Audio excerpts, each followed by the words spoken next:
सब कुछ ठीक हो रहा तो अब हमारा भी पेमेंट अच्छा होने लगेगा। पर जिस तरह इन्होंने 8-10 दिन गुजर गए और ये गन्ना विभाग वाले इधर उधर गाँव में जाने लगे और इनसे बात हुई तो इन लोगों ने सबसे पहला झूठ चलाया, कहने लगे जी हम जो है बेनामा करवाएंगे फैक्ट्री का, उसके बाद हमारे आदमी लगेंगे, फिर हम बैंक में जो है लोन लेंगे, लोन लेने के बाद आप लोगों का पेमेंट करेंगे। तो वो पहला दिन था जिस दिन मुझे एहसास हो गया था कि ये अपनी को बेवकूफ़ बना के और ये लोग जो है टाइम ले रहे, फैक्ट्री रेडी कर लो, इनकी इच्छा ये है कि फैक्ट्री चालू हो जा, पर्ची दे देंगे, हर तरह के लोग हैं समाज में, किसानों में मौका मिलेगा, धरने वालों को हटा देंगे, इनकी सोच है। तो मैंने उसी दिन इन्होंने गन्ना विभाग वाले से पूछा था, भाई आप लोगों की जो बेनामा हो रहा जिस आप कह रहे हैं वो कौन सी तहसील में होगा? क्योंकि मुझे पता है ये जो सर सादीलाल एंटरप्राइज थी ये प्राइवेट लिमिटेड कंपनी है, पब्लिक लिमिटेड कंपनी है जो शेयर मार्केट में रजिस्टर्ड है। मैं उस मुद्दे पे भी जाऊंगा, झूठ बोला इन्होंने आपके सामने सब लोगों ने। अब जो रजिस्टर्ड कंपनी है उसमें जो हम लोग देसी भाषा में कहें, कहने भाई फलाने ने 25 पैसे का साझा ले लिया, तो जिसका साझा सबसे बड़ा वो मालिक। शेयर तो एक शब्द है इंग्लिश का और कुछ अंतर नहीं है। जैसे हम देसी में कहना मैं 10 पैसे का साझा ले लिया, 15 पैसे का ले लिया, जो हम भाषा में हम सब किसान लोग समझें। तो इनके पास अभी सर सादीलाल एंटरप्राइजेज के इन्होंने 26% शेयर तो मार्च तक ले लिए थे और बचे कुछ शेयर इन्होंने जून तक ले लिए। तो अब इनके पास 61% शेयर हैं, जो अगर जो लोग मीटिंग में गए थे एसडीएम साहब बैठे थे और इनके यहाँ मिले थे, उन्होंने खुद कहा था 61% शेयर हैं और हमने कंपनी खरीदी नहीं, जबकि ये सरासर झूठ है। अब इनसे अगर कोई पूछना अगर आपके जिक्र आवे, जो ये सानी साहब हैं इन पे त्रिवेणी इंडस्ट्रीज में कितने शेयर हैं, इन पे 60.7%, 61 भी नहीं है। तो ये सिर्फ पहले दिन से जितना स्टाफ भेज रखा भ्रमित कर रहे। 2-4 नाम और आपको बड़े बता दूं, जो रिलायंस इंडस्ट्रीज के मालिक हैं सब जाने हो, मुकेश अंबानी, हिंदुस्तान के कभी बड़े 1 नंबर के रईस हो जा, कभी 2 नंबर के रईस हो जा, उनके पास 50.7% शेयर हैं। 100% शेयर का मालिक तो होगा, कितने ले लो ऊपर तक आप, पर जिसके पास सबसे ज्यादा हिस्सेदारी होगी काम उसका चलेगा। और दूसरी बात, टाटा ग्रुप बहुत बड़ा ग्रुप है, सब जाने उसे। टाटा के पास कुल 47%, टाटा सन्स के पास कुल 47% शेयर है। और हो क्या रहा है यहाँ किसानों के साथ? किसानों के साथ ये हो रहा कि जो हमारे प्रशासनिक अधिकारी हैं वे सब पढ़े लिखे हैं, उन्होंने यूपीएससी पास कर रखा, वे सब नियमों को जाने, उनके मुंह के सामने ये झूठ बोल रहे किसानों को, जबकि वो जो है डीएम जो है जिले की जनता का एक किस्म से गार्जियन की तरह हो, जैसे माँ बाप हो बच्चे को सही रास्ता दिखाने के लिए, जो बच्चा गलत कर रहा है उसे रोकने के लिए, और वो उनके मुंह पे झूठ बोल रहे, कहने जी हमने तो 60-61% शेयर ले रखे, बाकी रजत लाल पे है, बाकी रजत लाल पे नहीं है। किस पे कितने हैं? अगर किसी प्रशासनिक अधिकारी सुन रहा हो और उसे बहम हो, मैं सारा डाटा मोबाइल में रहा 15 मिनट में बता दूंगा किस आदमी के पास कितने शेयर हैं। सबसे ज़्यादा 61% त्रिवेणी ग्रुप के पास हैं, बाकी कुछ इंस्टीट्यूशंस होते हैं, कुछ आम जनता होती है, जिसे कोई भी ले लो। तो ये सरासर झूठ है कि इन्होंने कंपनी नहीं ली। Private public limited company shares के हिसाब से ही ली जाती है और कोई तरीका नहीं होता उसका। तो ये इस तरह से हम लोगों को झूठ बोल रहे हैं और इनकी मंशा अब भी जो दिखाई दे रही, कल की भी मैंने सुनी कि किसी तरह फैक्ट्री तैयार हो जा और पर्ची जो है आप फेंक दो और इनमें आपस में भगदौड़ मच के काम खत्म हो जा, जो मुझे अब तक इनका समझ में आ रहा। पैसा देने की इनकी इच्छा नहीं है। फिर मैं आपको बता दूं, 31 मार्च को जो पब्लिक लिमिटेड कंपनी होती है उसको हर 3 महीने में अपना नफा नुकसान एक जगह होती है, सरकारी जगह, वहां पे जमा करना पड़ता है, उसे कोई भी देख सकता है।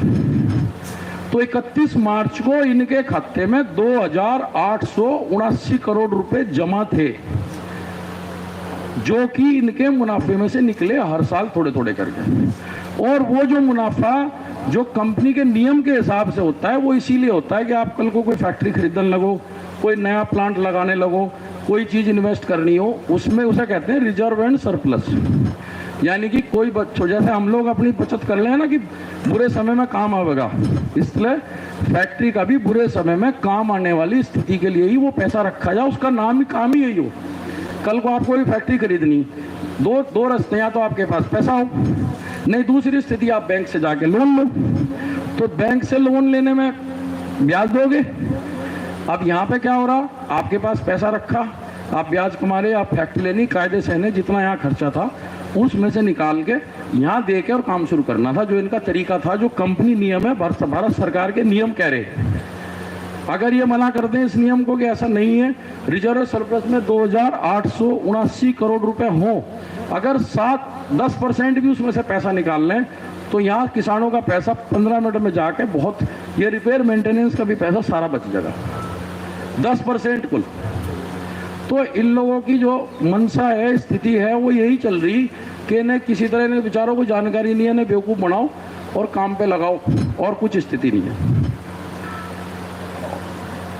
और दूसरी चीज मैं इनकी ये देख रहा, हमारा जो प्रशासनिक अल्मा है पूरा का पूरा किसी किस्म में कहीं से भी कोई सपोर्ट नहीं कर रहा, किसी किस्म की भी नहीं। तो इन्हें वही कहना था, भाई जब आपके पास 61% शेयर है, आप जो है क्या कर रहे हो, क्यों झूठ बोल रहे हो कंपनी। अच्छा दूसरी बात, आज तक जहां भी एक आम सीधी सी बात है, कोई आदमी मान लो कहीं शहर में घर ही खरीदने चला गया, उनका सौदा हो गया, तो सबसे पहले क्या देखेगा, इस मकान पे कर्जा तो नहीं है, इस पे कहीं सरकार का पैसा तो नहीं बच रहा, बिजली विभाग का पैसा तो नहीं बच रहा। और ये मुद्दा कोई ऐसा नहीं कि ना जानकारी नहीं दी अचानक से, ये तो ये वो मनसा चल रही, कहने लगा सालों से पेमेंट नहीं दे रखा, इतने सालों से नहीं देना, आगे भी नहीं देना, मत दो। दूसरी तरह, एक तरह तो ये हमारा पैसा रोक रहे, एक नुकसान और कर रही है हमें। दूसरा जो नुकसान कर रहे वो ये कर रहे, जैसे एक आम भाषा की बात है, जो 100 रुपए में जितनी चीज आप आज खरीद सको, अगले साल वो 110 में मिलेगी, जो कि सरकारी आंकड़ा है, वो 6 से 7% का इन्फ्लेशन का, मुद्रास्फीति का आता है अखबारों में। अगर आप 7% ही लगा लो, वो 107 में आवेगी, अगले साल 114 में आवेगी। अब आपके 214 करोड़ 2 साल हो गए, अगर उसे आप सीधे सीधे 7% के हिसाब से लगाओ, 14 करोड़ एक साल के और 14 करोड़ दूसरे साल के, 28 करोड़ तो थारे कट लिए। यानी कि जो मुद्रास्फीति के हिसाब से देख रहे तो वो 214 करोड़ माइनस 28 करोड़ तो हो लिए। उसमें ये समझ लीजिए 80, 180, 177 करोड़ रह गए, और 2 साल में और ये 28 उड़ा देंगे उसमें से। और मजेदार बात देखो, आपके प्रशासनिक अधिकारी कितना अच्छा इंसाफ कर रहे हैं, अपने 214 करोड़ पे या 8% ब्याज कमाएंगे, तो यानी कि 28 करोड़ वहां कमाएंगे और इधर 56 करोड़ हमारे खो देंगे। तो कितना मोटा मुनाफा लेना चाह रहे। तीसरी चीज इनकी क्या चल रही, जो मुझे समझ में आ रही, जो इनका आरसी कट रही, 59 करोड़ का ब्याज भी है उसमें। अगर उसे आज दोगे तो आपको देना पड़ेगा, उसका दबाव शुरू हो जाएगा, और 2 साल बाद नया डीएम आ जाएगा, वो कह देगा, कहने लगा जैसे इन्होंने कहा था, कहने लगा त्यागी जी पता नहीं किस दबाव में कह के, मुझे तो पता नहीं। डीएम भी कहेगा, पहले वाला डीएम पता नहीं क्या कर गया, मुझे तो पता नहीं। वो डीसीओ चला गया, मुझे तो पता नहीं। आरसी कहाँ है, मुझे पता नहीं। यानी कि वे 59 करोड़ आपके वे लड़ाने, 56 करोड़ ये लड़ाने, और अपने जो है 28 करोड़ कमाने 2 साल में। अब इसे सारे को जोड़ो, लगभग 125 करोड़ का घपला करने जा रहे हैं सारे लोग मिलकर। और इनमें से कोई कहता हो कि ये आंकड़ा गलत है, मैं अभी 5 मिनट के अंदर आ जाओ, देख लो, मैं दिखा दूंगा जिसे देखना हो। बाकी ये सभी मजबूरी हो रही, सरकार अंधी हो रही, कोई देख नहीं रहा, कोई सुन नहीं रहा, कोई बात नहीं कर रहा। तो ये बहुत ही विकट स्थिति है, बार बार घूम फिर के इधर उधर चल रहा। अच्छा एक चीज और मैं कहना चाह रहा, अभी अभी हमारे सोसाइटियों के चुनाव हुए, तो मैं आप लोगों से पहले क्वेश्चन पूछना चाह रहा हूं, इन्हें जो सोसाइटी के मेंबर चुने गए, इन्हें वोट किस लिए दी थी हमने?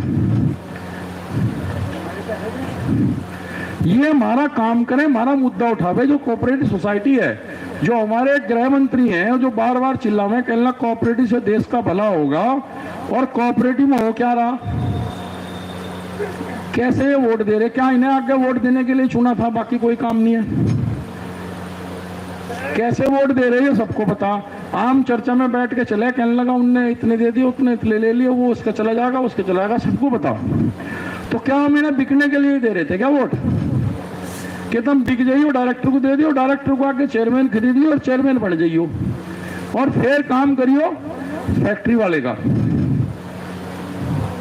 यो है क्या सिस्टम?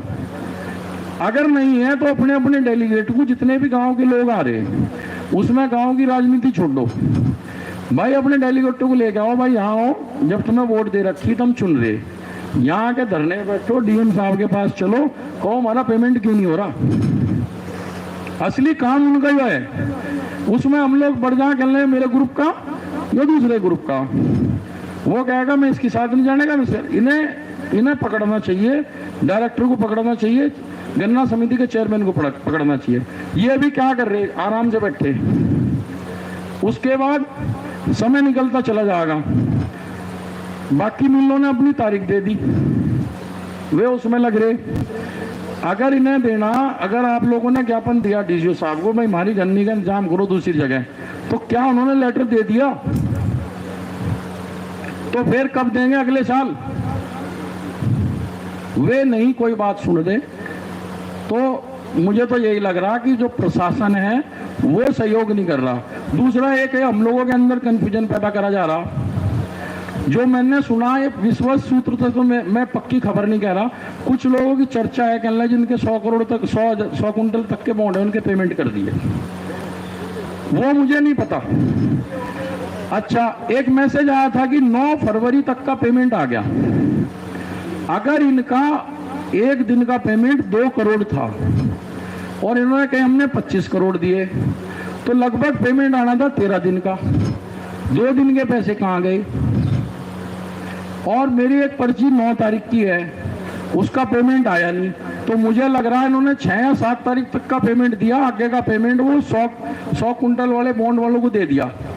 ये राजनीति यह चल रही है कि जो छोटे किसान है उन्हें तोड़ दो, वे आने के नहीं। एक धड़ा कमजोर हो जाएगा, उनकी गिनती बड़ी है, थोड़े से पैसों में ज्यादा आदमी खुश हो जाएंगे। तो ये जो है, ये मान रहे कि जो असली चाणक्य हम ही हैं धरती के, जब है कुछ नहीं है, झूठे मक्कार और धोखेबाज।